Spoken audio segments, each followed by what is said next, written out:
Punto vamos a dar la bienvenida al secretario de Educación Superior de Ciencia y Tecnología e Innovación, Agustín Albán. Señor Albán, señor secretario, buenos días. Desde la matriz de Televicentro en la ciudad de Quito le saluda Roberto Álvarez Vandenberg. Vamos a charlar justamente de los temas que hoy competen y que la comunidad está expectante justamente del tema de las universidades. El día de ayer el Pleno de la Corte Constitucional dispone a las autoridades de Economía y Finanzas y demás funcionarios se suspenda y se abstenga también de reducir o modificar el presupuesto de las universidades. Señor secretario, pues, ¿qué nos puede decir al respecto? El escenario cambia. Buenos días y adelante. Bueno, primero, como sabe, y lo hice en su espacio, Roberto, buenos días, saludos a todo el auditorio. Siempre fuimos muy claros en ese sentido de que la última palabra la tenía y la tiene la Corte Constitucional. Entonces, en este momento se ha pronunciado.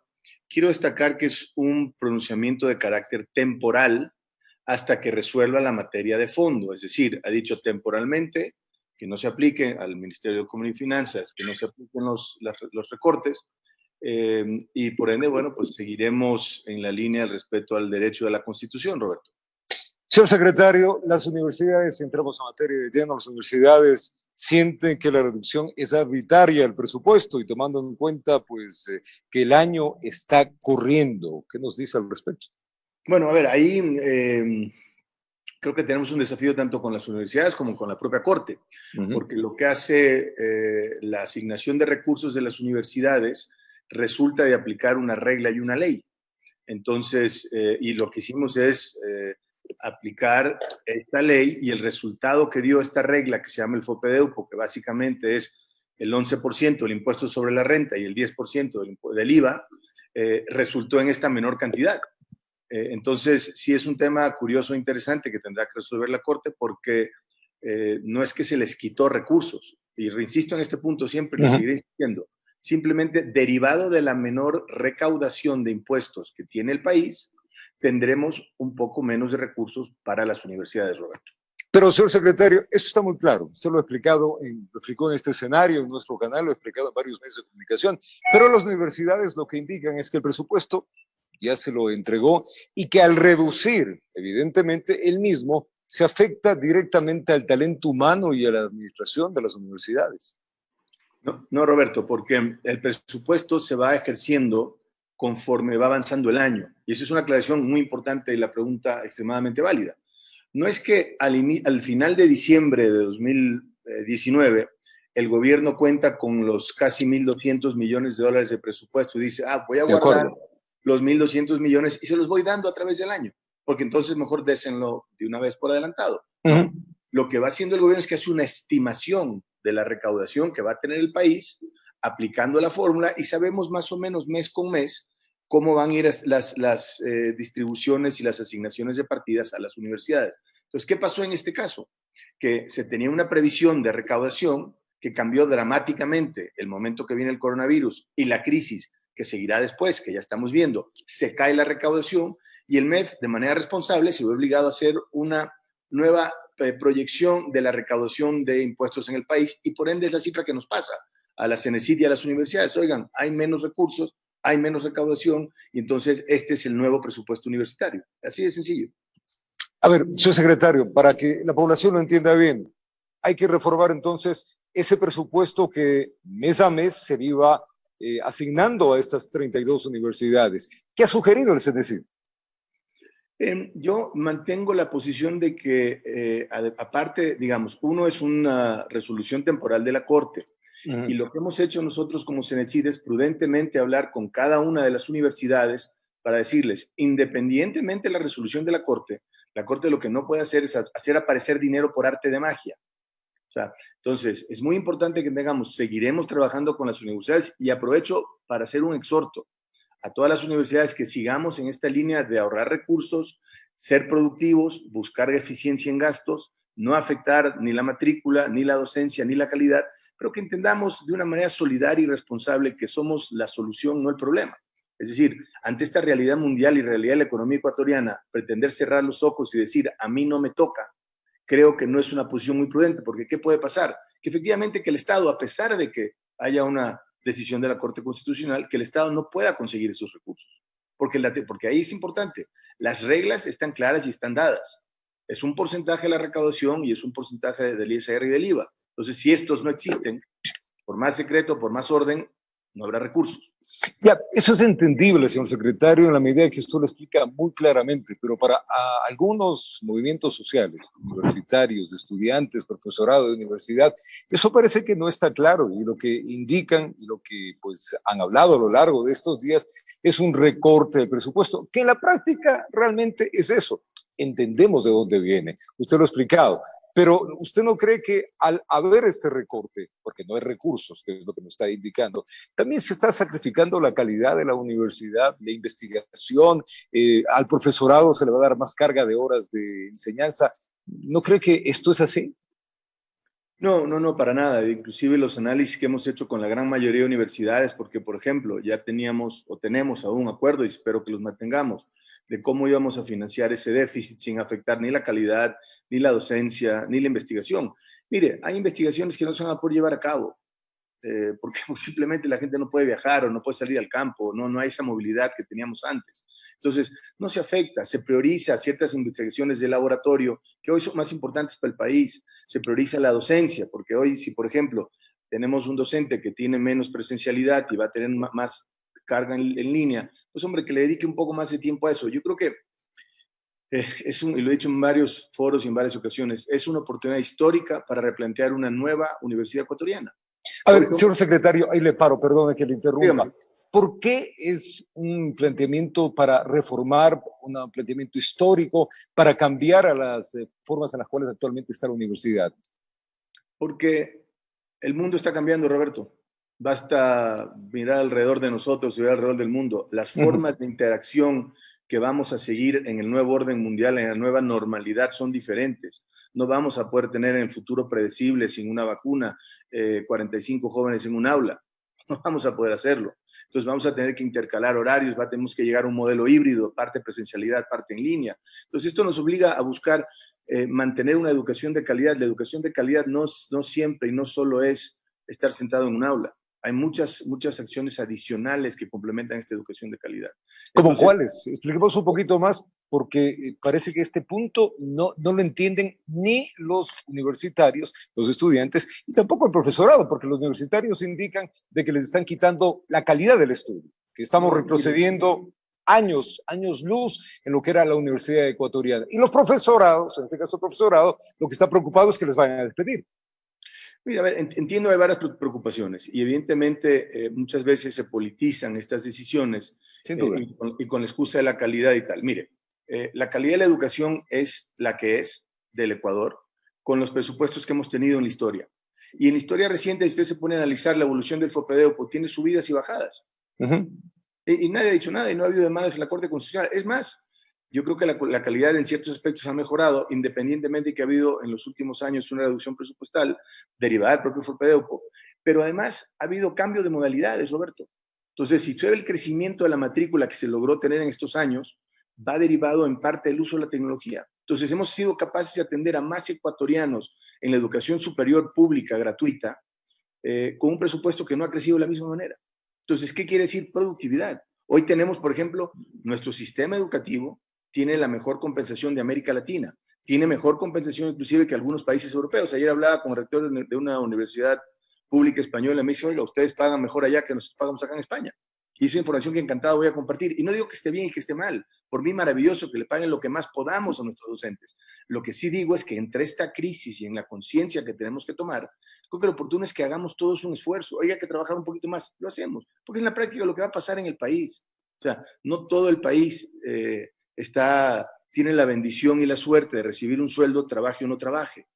O sea, ¿me entiende? Entonces yo creo que estoy seguro que la Corte Constitucional, mire, hay una estadística interesante, Roberto. La Corte Constitucional está compuesta de muchos profesores universitarios, ex decanos o ex profesores. Así es. Que ellos como profesores conocen la realidad y conocen lo que pasa en la academia ecuatoriana. Entonces estoy seguro que cuando tomen una resolución de carácter permanente, de fondo sobre la materia, tomarán en cuenta la realidad de la academia y lo que ellos saben que se puede hacer y no se puede hacer. Finalmente son académicos. A ver, señor secretario, pero vamos a los escenarios, planteemos los escenarios. La Corte Constitucional plantea y dice que esto es ilegal y que no se lo puede hacer. ¿Ustedes qué les van a plantear? Porque No. el dinero sale de la recaudación. A menor recaudación, no hay plata, entonces nos ponemos en un punto en el cual no puedo darles del dinero. Y el perjudicado, sin duda, va a ser la educación. Exactamente, ese es el riesgo de que no se actúe con madurez, de que las universidades voluntariamente no se acojan a este nuevo plan de eficiencia que hemos planteado con ellos derivado del recorte y se vean en la situación de más adelante pues tener problemas para cubrir los gastos operativos básicos. A eso Por digo. eso, totalmente de acuerdo. Por eso yo apelo a la responsabilidad de las universidades, que mantengamos los acuerdos de eficiencia y productividad a los que hemos llegado con la gran mayoría de ellos, pero principalmente ser conscientes que esta es una decisión temporal, una resolución temporal de la Corte. No está diciendo el presupuesto queda así para siempre, dice no. Esa reducción la vamos a analizar de fondo y cuando la analicemos de fondo, opinaremos de fondo, es decir, si procede o no procede la disminución presupuestal. Y ahí hay un gran desafío, porque como hemos dicho usted y yo hasta el cansancio, la disminución se viene de aplicar la propia ley.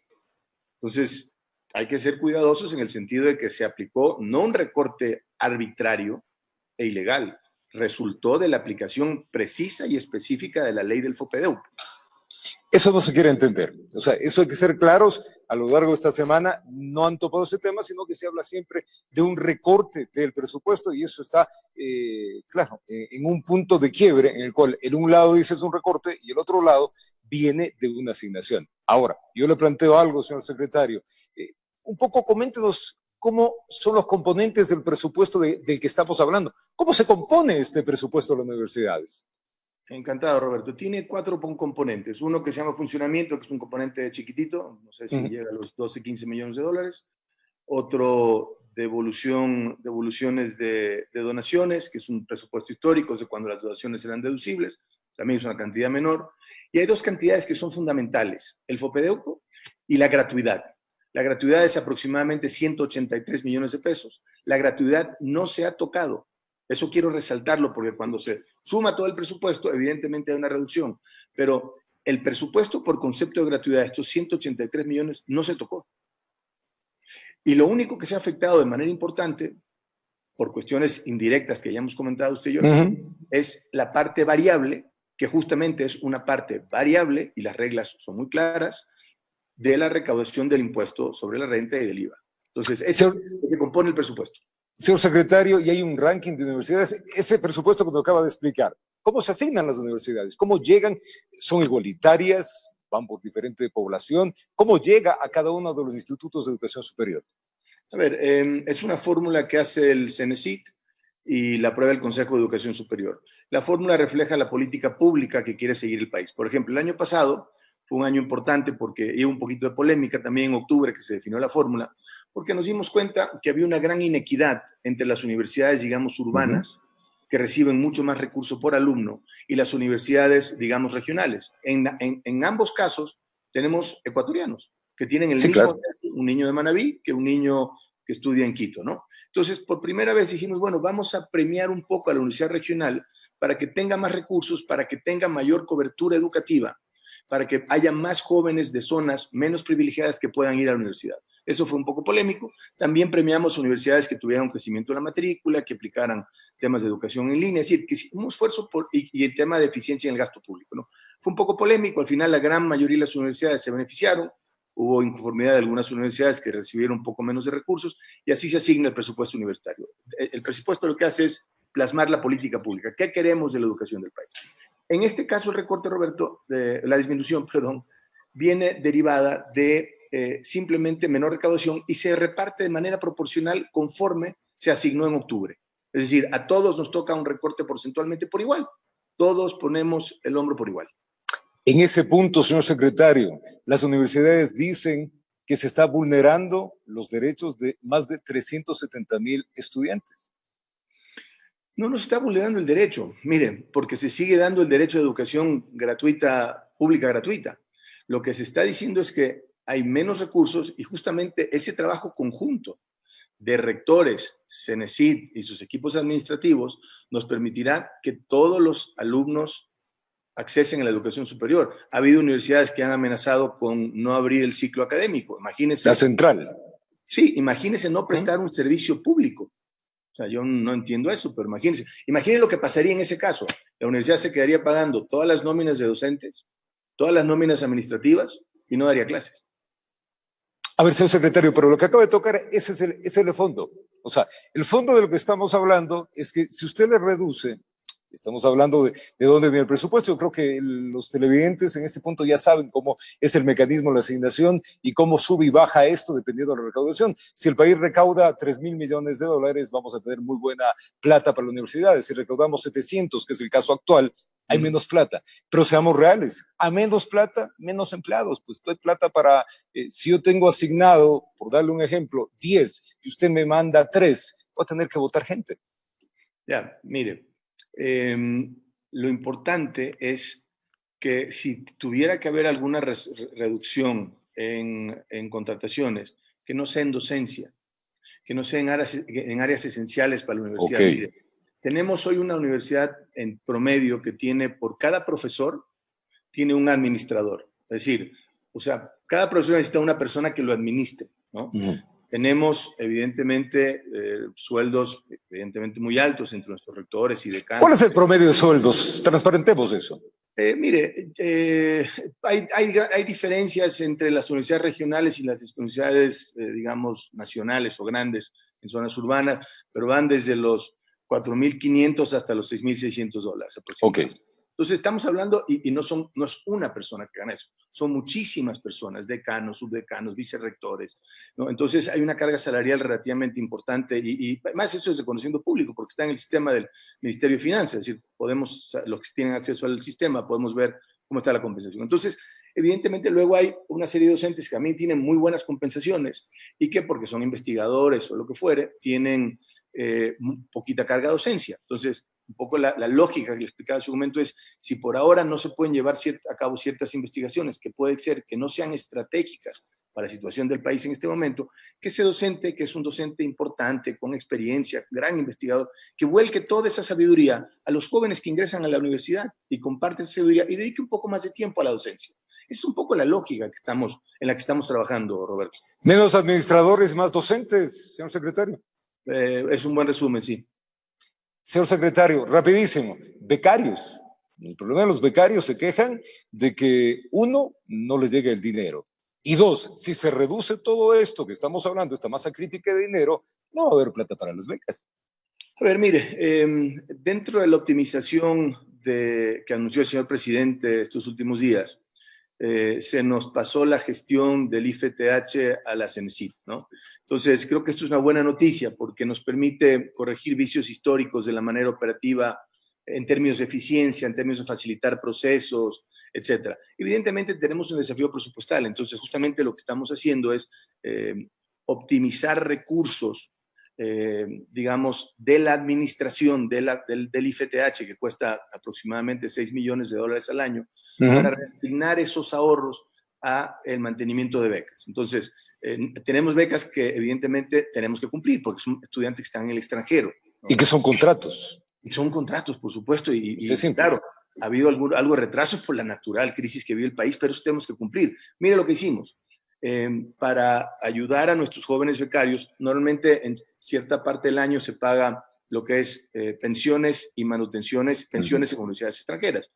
Hay países que han recibido de nosotros, veía la cifra de Canadá en los últimos años, si eran 22 o 25 millones de dólares del Ecuador a un país como Canadá, por concepto de nuestros becarios. Entonces estamos diciendo, mira, le hemos pagado a ustedes muchísimo dinero, hoy estamos en una situación difícil, vamos a pagar la manutención de nuestros becarios y ya veremos, según la modalidad que ustedes sigan, si sea presencial, si sea semipresencial, si el alumno regrese al Ecuador, ya llegaremos a un acuerdo a las pensiones que tendremos que pagar, simplemente para garantizar que nuestros alumnos tengan alimento, vivienda, salud y que lleguemos a un acuerdo sobre el pago de las pensiones. Pero lo fundamental es salvaguardar el bienestar de nuestros alumnos. El punto aquí, señor secretario, es que no se sacrifique la calidad del estudiante, del estudio y el contrato, porque eso también se llama cambiar las reglas de juego. Indudablemente, habrá casos, sí, y estamos haciendo un análisis particularizado, porque habrá casos de las universidades que digan no vamos a retomar clases hasta septiembre, o vamos a seguir un modelo semipresencial que implicará que venga usted una vez al mes, una vez cada 3 meses, a estar 2, 3 semanas. Entonces, las reglas del juego han cambiado. Cuando sepamos cómo las diferentes universidades a nivel mundial, dependiendo del avance de sus pandemias, sabremos a qué nueva normalidad regresa cada universidad y cada país dentro de cada país, ¿no? Señor secretario, mandarle un abrazo grande, muy claro su explicación. Esperemos que los diálogos sigan tanto con el profesorado, con los estudiantes, para encontrar los equilibrios que tanto se necesita en esta crisis. Quiero enviarle un abrazo grande. Gracias por atendernos, Agustín Albán, el secretario de Educación Superior, Ciencia, Tecnología e Innovación. Un buen día, señor secretario. Gracias, Roberto, muy amable. Gracias por el espacio. Lo propio. Tiempo de una pausa. Ya venimos.